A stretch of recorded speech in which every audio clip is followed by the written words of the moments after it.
Assalamualaikum warahmatullahi wabarakatuh. Perkenalkan, nama saya Supia. Saya adalah salah satu mahasiswi Universitas Riau dengan NIM 2005111467. Asal saya dari Kecamatan Kabun, Kabupaten Rokan Hulu.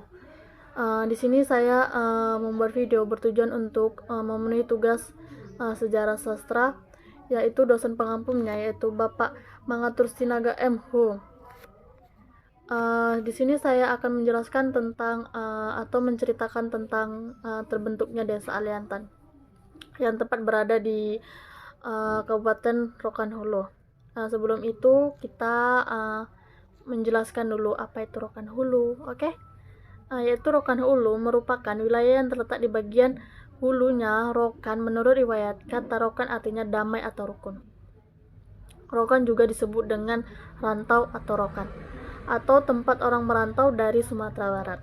Kata rokan ini juga dipakai sebagai nama sungai yang membelah Pulau Sumatera di bagian tengah menuju utara atau Selat Malaka.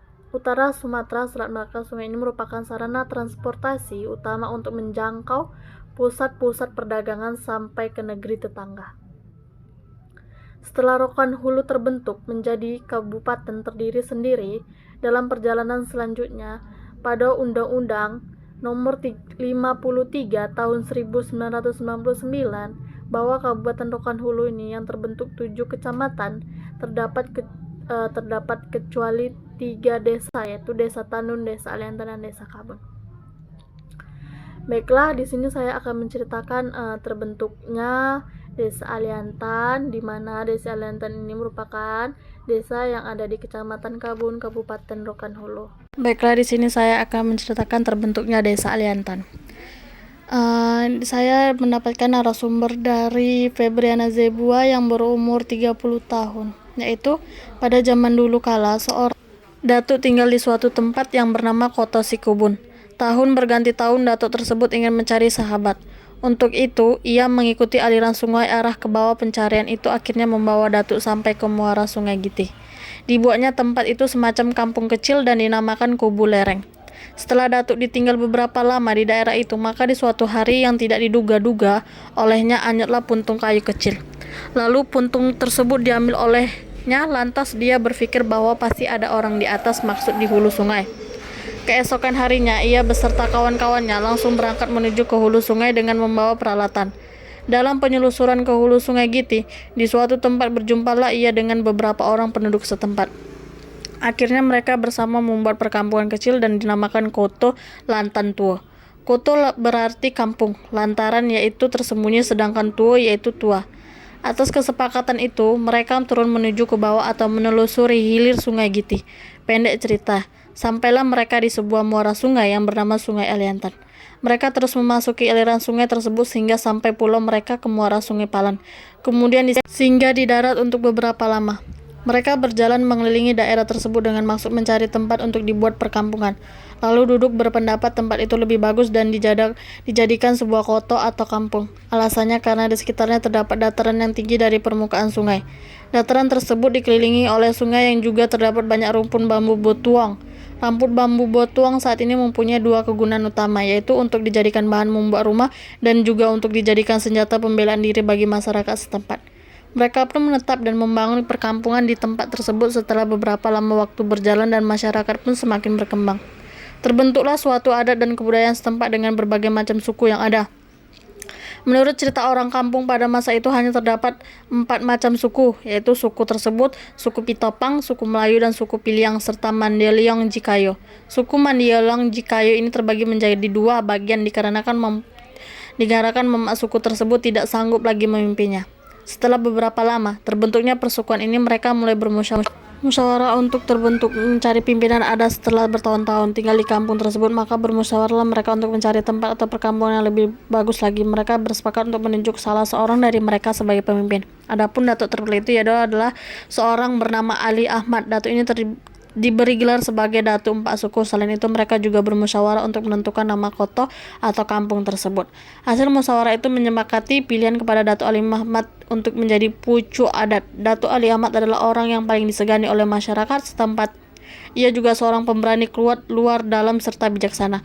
Oleh sebab itulah hingga nama Koto atau kampung itu bernama Aliantan. Nama ini didapat dari pangkal nama pimpinan adat yang kemudian disatukan dengan nama kampung lama, yaitu Ali dan Lautan, maka sampai sekarang nama tersebut terabadikan. Demikian cerita atau sedikit kisah usul lahirnya sebuah kampung yang kemudian bernama Desa Aliantan. Sampai saat ini masih ada jejak-jejak atau bukti-bukti bahwasanya tempat itu pernah dijadikan sebuah kampung. Sekarang desa tersebut menjadi bagian wilayah Kabupaten Rokan Hulu. Baiklah, itulah cerita singkat terbentuknya Desa Aliantan. Perbedaan zaman dulu sama zaman sekarang yaitu lebih banyak suku sekarang. Zaman dulu kan hanya 4 suku, lalu sekarang sudah banyak suku yang datang. Banyak juga pendatang-pendatang baru yang datang ke Desa Aliantan tersebut. Selain itu juga Desa Aliantan juga mempunyai beberapa prestasi yang cukup dibanggakan di Desa Aliantan, yaitu ini dia cuplikannya. Tonton ya teman-teman.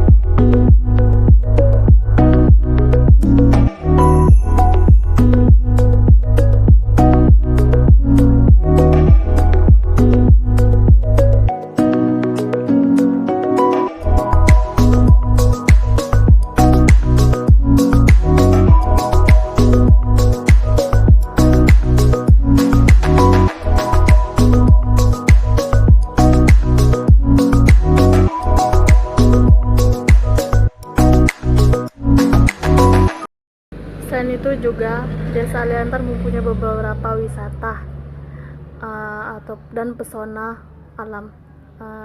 Ini dia cuplikannya.